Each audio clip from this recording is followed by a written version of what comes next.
Hi friends, welcome to my channel easy maths Bangla. বন্ধুরা, আজকের এই ভিডিওতে আমরা তোমাদের ওয়েস্ট বেঙ্গল বোর্ডের দশম শ্রেণীর 23 নম্বর অধ্যায়ের ত্রিকোণমিতিক অনুপাত এবং ত্রিকোণমিতিক অভেদাবলীর 23.2 পার্ট নিয়ে আলোচনা করব।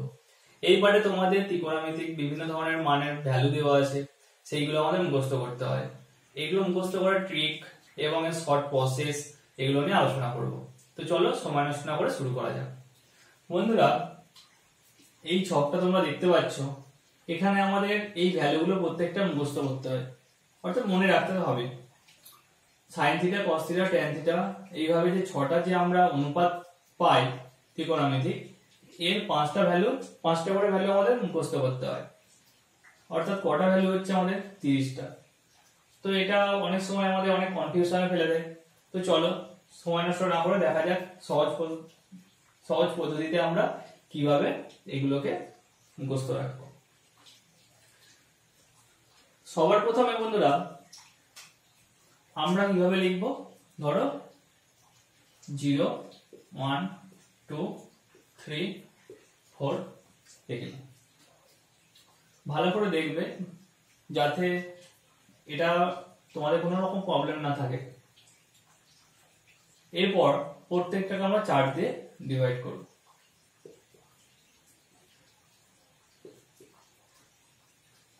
ঠিক আছে, প্রথমে 0 1 2 3 4 করে লিখলাম, তারপরে প্রত্যেকটাকে 4 দিয়ে ডিভাইড করব।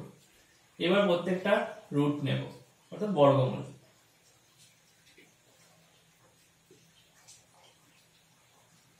যদি বর্গমূল নিই কি পাবো, 0/4, অর্থাৎ এর বর্গমূল কত হবে? 0/4 কে আমরা কি পাবো, ভিতরে বর্গমূলের ভিতরে 0, তো এই রুট কত হবে? 0√0, অর্থাৎ এই ভ্যালুটা 0। এরপরে দেখো √1/4, অর্থাৎ আমরা কি পাবো, √1/4, অর্থাৎ আমরা পাবো 1 এর রুট 1, 4 এর রুট 2। এরপর দেখো এটাকে কাটলে আমরা কি পাই, 1/2। তো √1/2 কি হয়, 1/√2, কারণ 1 এর রুট তো 1 হয়, আর √2 থেকে আমরা √2 থাকছে, কারণ এটা বাইরে বেরোতে পারছে না বর্গমূলে। এখানে আমরা কি পাবো, 3√3, আর 4 এর রুট 2, অর্থাৎ √3/2। এটা তো কেটে আমরা 1 পাই, তো 1 এর রুট কত হবে, 1।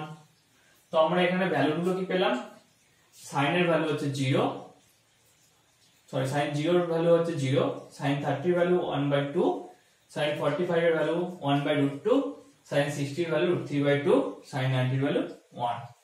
তো চলো এগুলোকে আমরা ভালো করে লিখি। তো বুঝতে পারলে আমরা কিভাবে মানগুলো বার করব। এরপর আসবো cos এর ভ্যালু কিভাবে বার করব। cos এর ভ্যালু sin এর জাস্ট উল্টো দিক থেকে লিখব। তো উল্টো দিক থেকে লিখলে কি হবে, প্রথমে কি আছে 1, তারপরে √3/2, তারপরে 1/√2, এরপর 1/2 আর 0। কেন করছি এগুলো তোমরা পরের অধ্যায়ে পরের পার্ট যখন করবে তখন বুঝতে পারবে। এটা তোমাদের এই পদ্ধতিতে মনে রাখতে হবে, না হলে এই হিউজ পরিমাণ তোমাদের যে এত ডেটা তোমাদের মনে রাখতে প্রবলেম হয়। এরপর দেখো tan মানে আমরা কি জানি, sin/cos। আগের পার্টি আমরা করে দেখিয়েছি, tan মানে আমরা কি পাই, sin/cos। তো এখানে sin/cos মানে কি, 0/1, অর্থাৎ কত, tan 0 এর ভ্যালু 0।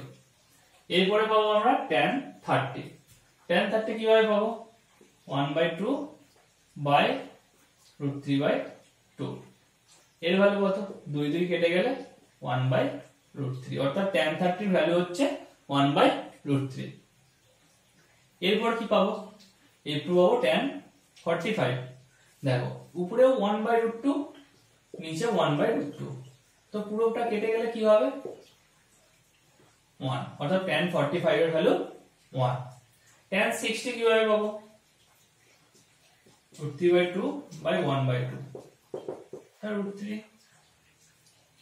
আচ্ছা, tan 90 কত ভ্যালু, 1/0। আচ্ছা বন্ধুরা 1/0 কে আমরা কি কখনো এর কোনো ভ্যালু পাবো না, কারণ আমরা যেভাবেই ভাগ করি যত সংখ্যায় আমি এখানটায় বসাই কখনো আমি 1 পাবো না। তো এটার ভ্যালু আমরা কি নেব, এটাকে আমরা নেব অসংজ্ঞাত।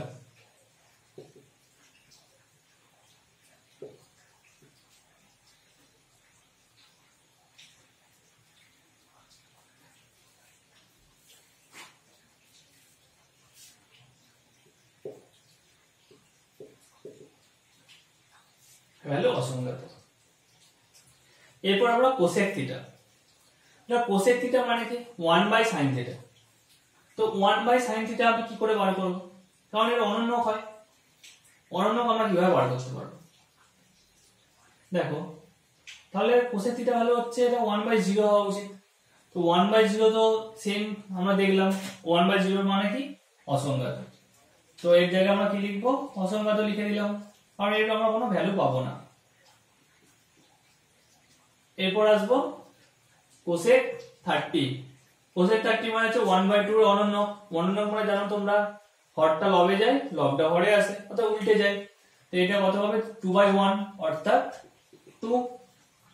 তাহলে কোসেক থিটা অর্থাৎ কোসেক 30 যখন হবে তখন পাবো তার ভ্যালু 2।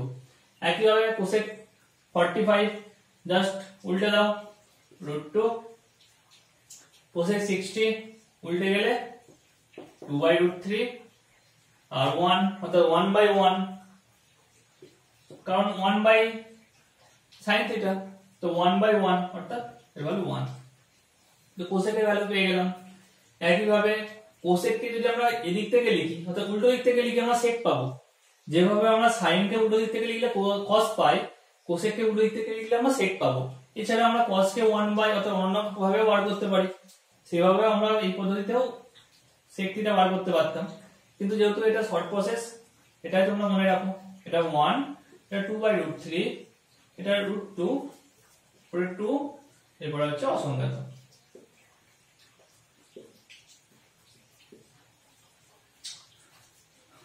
এবার আসবো cot থিটা। cot থিটা কিভাবে বার করব, tan কে উল্টো দিক থেকে লিখলেও আমরা পাই, অথবা 1/tan করলেও পাই। tan কে উল্টো দিক থেকে করলে আমরা কিভাবে পাবো সেটা আমরা পরের লেসনে গিয়ে জানতে পারবো। তো এখন আমরা দেখি এটা 1/tan করে cot থিটার ভ্যালুগুলো বার করব।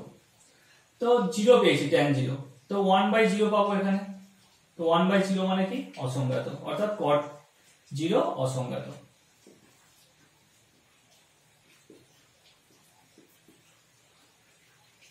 এরপর কি হচ্ছে cot 30 উল্টে যাবে, তার মানে √3।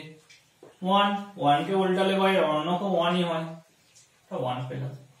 √3 উল্টালে কি হবে 1/√3। আর tan অসংজ্ঞাত, কিন্তু অসংজ্ঞাত মানে কি ছিল, এটা 1/0।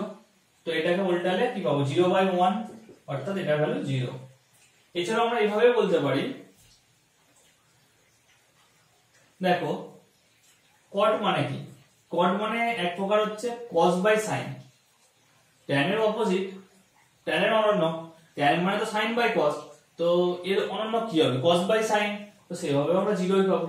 তো এইভাবে আমাদের এই চারটা মুখস্থ করতে হবে, কারণ এই চার থেকে আমাদের যেরকম খুশি কোশ্চেন দিতে পারে। অর্থাৎ তোমাকে দিতে পারে tan 45 এর ভ্যালু কি, বা cosec 60 এর ভ্যালু কি, এইভাবে আমরা যে কোনো ভ্যালু দিতে পারে। অথবা আমাদের যে কোনো অঙ্ক দিতে পারে এটা সলভ করতে, সেখানে হয়তো এইভাবে অঙ্ক দিতে পারে। ধরো তোমাকে বললো sin 60 ডিগ্রি প্লাস তোমার cosec 60 ডিগ্রি এর ভ্যালু বার করো, বা আরো অনেক বড় ধরনের সরল কিছু দিতে পারে। তো এইভাবে আমাদের ভ্যালুগুলো বার করতে হবে। মুখস্থ রাখার খুব ইজি প্রসেস, আশা করি তোমরা এটা বুঝতে পারছো। আচ্ছা বন্ধুরা, আরেকটা জিনিস তোমরা খেয়াল রাখো, আমরা এই ভ্যালুগুলো কিভাবে পেয়েছি এত ডিটেইলসে তোমাদের হয়তো লাগবে না, তাও জেনে রাখো। ধরো sin থিটা 0 কেন নিলাম, আর কারণ sin এর ভ্যালু আমরা এর আগের লেসনে কি দেখেছি, sin এর ভ্যালু 0 থেকে 1 এর মধ্যে ভ্যালু করে। sin থিটা 0 থেকে 1 এর মধ্যে ভ্যারি করে। তো কেন 0 পাচ্ছি আর 1 পাচ্ছি, তাই কিভাবে পাই, তো 0 থেকে যেটা 1 এর মধ্যে ভ্যারি করে, কারণ এটা যেহেতু আমরা পজিটিভ অ্যাঙ্গেল নিচ্ছি, এখানে কোনো দেখো নেগেটিভ ভ্যালু আমরা পাইনি। কেন পাইনি, কারণ আমরা 0 থেকে 90 ডিগ্রি পর্যন্ত নিচ্ছি, আর 0 থেকে 90 ডিগ্রির মধ্যে আমরা প্রত্যেকটা অনুপাতের ভ্যালু সবসময় পজিটিভ পাবো বা ধনাত্মক পাবো। এবার দেখো sin থিটা ভ্যালুটা কেন আমরা এভাবে পাই। আচ্ছা বন্ধুরা খেয়াল করে ত্রিভুজটার দিকটায়, এই সমকোণী ত্রিভুজটার এটা লম্ব, নাম দিই এবিসি, এটা থিটা কোণ ধরলাম। লম্ব কি হচ্ছে, এটা লম্ব এবি, এটা ভূমি, আর এটা অতিভুজ। সাইন থিটা মানে কি, সাইন থিটা মানে আমরা তো জানি লম্ব বাই অতিভুজ। তো লম্ব বাই অতিভুজ মানে এবি বাই এসি। তো দেখো কোণটা যত কমবে, কোণটা যদি কমে, এইটা অ্যাঙ্গেলটা কমা মানে কি আস্তে আস্তে সেটা এখানে আসতে পারে, তারপর এভাবে আস্তে আস্তে কমবে, একটা সময় যত নিচে আসবে সেটা কমবে। নিচে আসা মানে কি লম্বটা কমে যাওয়া, কারণ এবি লম্ব, যদি আমরা এখানে যখন আসবো তখন আমি যদি এটা যদি এ হতো তো এইটুকু নিশ্চয়ই এর থেকে অনেক ছোট, তো অ্যাঙ্গেলটা যত কমছে দেখো লম্বটা আমাদের তত কমছে। এইভাবে আমরা এমন একটা সময় পাবো যখন এই লম্বটা এর সঙ্গে একদম কাছে চলে আসবে, অর্থাৎ এই এবি ভ্যালুটা আমরা প্রায় 0 পাবো। কিন্তু এসি তো আমরা, এসিটা তো এসিই থাকছে, হয়তো একটু ছোট হচ্ছে কিন্তু এসিটা তো আমাদের এসিই থাকছে, কিছু তো একটা ভ্যালু পাবো। যখন এবি 0 হয়ে যাচ্ছে, এটার এবি তো প্রায় 0 কাছে চলে আসছে, 0 তে, যখন এই অ্যাঙ্গেলটা 0 হবে তখন এটা 0ই হয়ে যাচ্ছে, তো এসি ভ্যালু তখন কিছু একটা পাচ্ছি। তো 0 বাই কিছু হওয়া মানে কি তার ভ্যালু 0, অর্থাৎ যখন 0 ডিগ্রি হয় অর্থাৎ sin 0 ডিগ্রি ভ্যালু 0, যে জন্য আমরা এটা 0 লিখলাম। আর 1 কেন এই যে sin 90 দেখো। আচ্ছা এই কোণটা যদি ধরো আস্তে আস্তে 90 ডিগ্রি হচ্ছে, এটা যদি আরো কাছে আসে, ধরো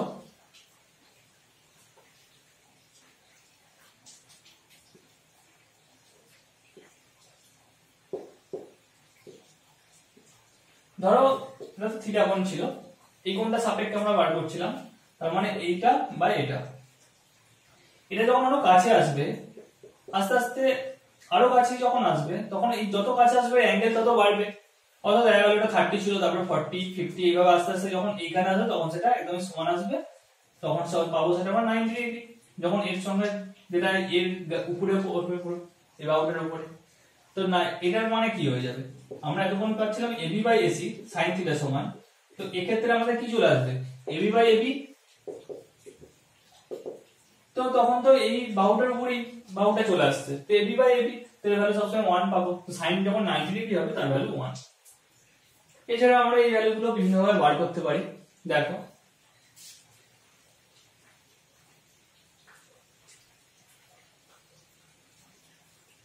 ধরো এই সমকোণী ত্রিভুজটা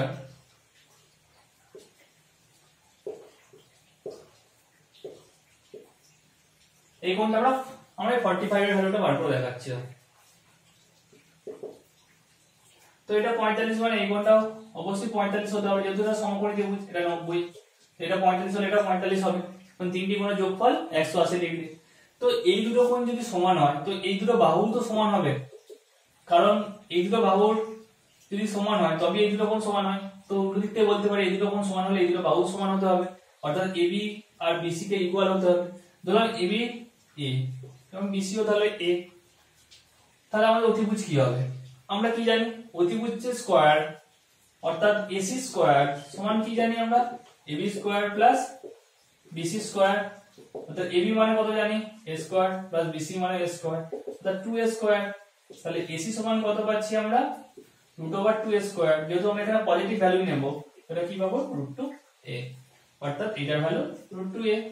তো sin থিটা কত পাচ্ছি আমরা, sin থিটা মানে তো লম্ব বাই অতিভুজ, অর্থাৎ sin থিটা ইকুয়াল টু কি পাবো ab বাই ac, অর্থাৎ আমরা কত পাচ্ছি a বাই √2a 1 বাই √2। তো এইভাবে আমরা যে কোনো মান বার করতে পারবো। আর দেখো cos এর ভ্যালু, বন্ধুরা sin এর যেভাবে দেখলে একইভাবে cos কেও আমরা দেখতে পাবো যে কেন এর ভ্যালু আমরা 0 নিচ্ছি, আর 0 তে কেন 1 হচ্ছে, 90 এর কেন 0 হচ্ছে না। একইভাবে আমরা সমকোণী একটা ত্রিভুজ দেখলাম, এবিসি, এটাকে আমরা থিটা কোণ ধরলাম। আচ্ছা বন্ধুরা, cos থিটা মানে কি? cos থিটা মানে তো ভূমি বাই অতিভুজ। ভূমি এটা বিসি, অতিভুজ এসি। তো এটা যখন থিটা কোণ আছে তখন এটা হচ্ছে। তো এরপর যখন 90 ডিগ্রি, সরি প্রথমে 0 ডিগ্রি হচ্ছে, তো 0 ডিগ্রি মানে কি? 0 ডিগ্রি মানে এই কোণটা আস্তে আস্তে কমছে, অতিভুজটা অ্যাঙ্গেল মানে অতিভুজটা আস্তে আস্তে ছোট হচ্ছে। তো এটা যখন এই 0 ডিগ্রি হয়ে যাবে তখন এই অতিভুজটা আস্তে আস্তে এর উপর চলে আসছে। তো এই বাহুটার উপর যদি পড়ে অতিভুজটা, তো এই এসিটা তো তখন আকারটা কত হবে? বিসি এর মতো হবে। তো তখন আমরা কি পাবো? বিসি বাই বিসি পাবো। তো বিসি বাই বিসি মানে 1 হয়ে যাবে। তো cos 0 এর জন্য 1। একইভাবে যখন cos 90 হবে, তাও cos 90 মানে কি? এই কোণটা আস্তে আস্তে কাছে আসছে, যত কাছে আসবে অ্যাঙ্গেল বাড়বে। যখন যত অ্যাঙ্গেল বাড়বে তত কাছে আসতে দেখো বিসির ভ্যালু কম হচ্ছে। তো কম হতে হতে যখন একদম যখন 90 ডিগ্রি পাবো তখন বিসি কিছু থাকবে? বিসির কোনো অস্তিত্ব থাকছে না। যেহেতু এটা তো এই রেখার উপরে অবস্থিত হয়ে যাচ্ছে, তখন বিসির তো কোনো অস্তিত্বই থাকছে না, অর্থাৎ বিসি ইকুয়াল টু 0 পাচ্ছি। তো আমরা cos থিটা সমান কি পেয়েছি? বিসি বাই এসি, অর্থাৎ 0 বাই এসি। তো 0 বাই এসি মানে 0ই পাবো, ওর জন্য cos থিটা 0। তো বন্ধুরা, এইভাবে আমরা এই চারটা সহজে বার করতে পারবো। আর তোমাদের এই চারটা মুখস্থ রাখতেই হবে, কারণ এই চার থেকে তোমাদের অনেক অঙ্ক করবে এবং অনেক অঙ্ক করতে সাহায্য করবে। তো আশা করি তোমরা এই ভিডিওটা বুঝতে পেরেছো। যদি কোনো প্রবলেম হয়ে থাকে অবশ্যই তোমরা ভিডিও কমেন্ট সেকশনে জানিও, আমি তোমাদের সকলের কমেন্টে রিপ্লাই দেবো।